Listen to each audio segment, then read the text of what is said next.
Today on TNT Big Show, Retro Studios is hiring for more job applications for Metroid Prime 4. Exciting stuff. All today on TNT Big Show.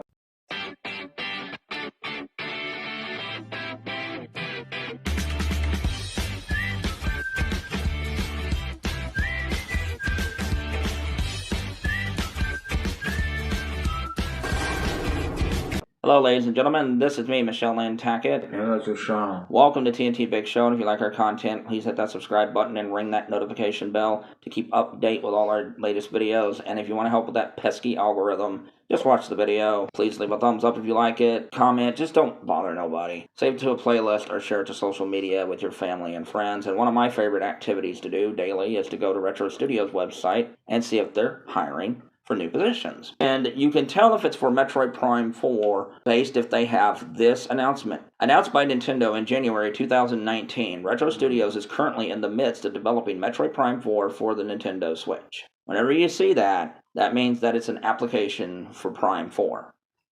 So one of the new ones is Cinematic Technical Animator. It's a remote contract, meaning that you can work from home.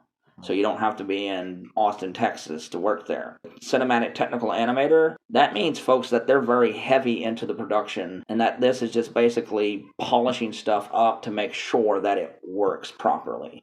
Provides rigging solutions that support achieving the visual targets for character props and creature performances. Meaning that they're going to make sure that everything animates nice and well, polished and clean, understands cinematic workflow, and provides technical support for the efficient production of high-quality cinematics, meaning that there's going to be some big production value, action scenes, storytelling scenes, so there's probably going to be some big stuff happening in this. And sets up cinematic scenes files to hand off to the cinematic animators and troubleshoot any issues that arise, meaning you're not going to be sitting there and frame rates drop to like 2 frames per second and controllers freeze up and the game freezes.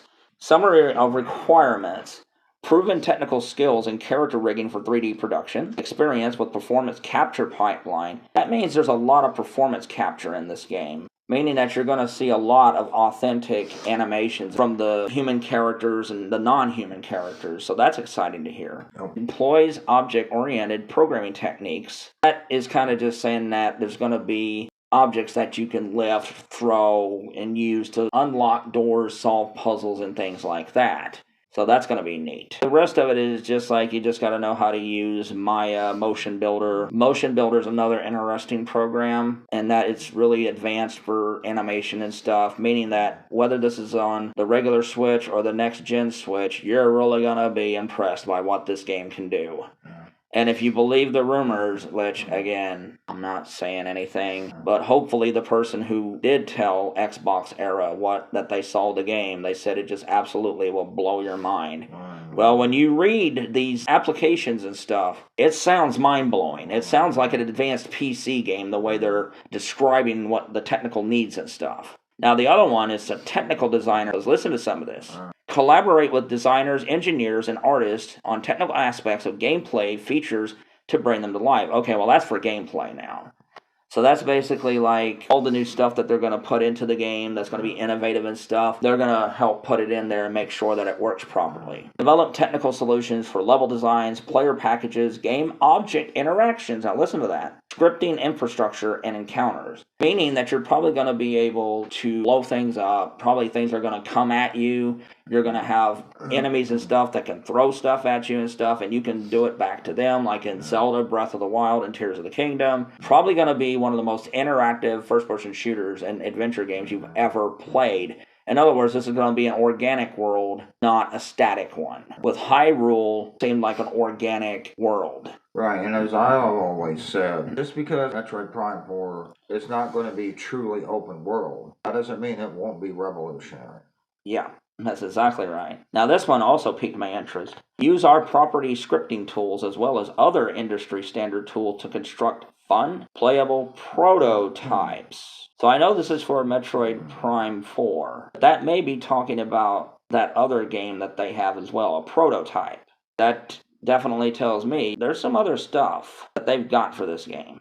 Summary of requirements. A unique, creative spark that brings unexpected smiles to others. Well, hey, that's nice. Well, here's hoping. A minimum of 2 years of professional experience in game design, including experience on action-adventure titles. I think this is for Metroid Prime 4, but also for your other game, because, again, Metroid Prime 4 is not an action-adventure game. It's a 3D first-person adventure game. Deep interest in other realms of game design, including, but not limited to, environment, bosses, and player systems. Oh, wow. Does that mean that Metroid Prime 4 might have some sort of RPG elements where people can build their own characters, with different armors and things like that? Now, that's interesting. Yeah. Or it could be for that other game. But see, that with this one, it seems like they're advertising for more than one game. Then again, let's just keep going. A working knowledge of standard industry game engines, design tool sets, and production pipelines. Some of that stuff really sounded interesting. Yeah. In Metroid Prime 4, I love Prime 1, 2, and 3, but the worlds were just kind of there.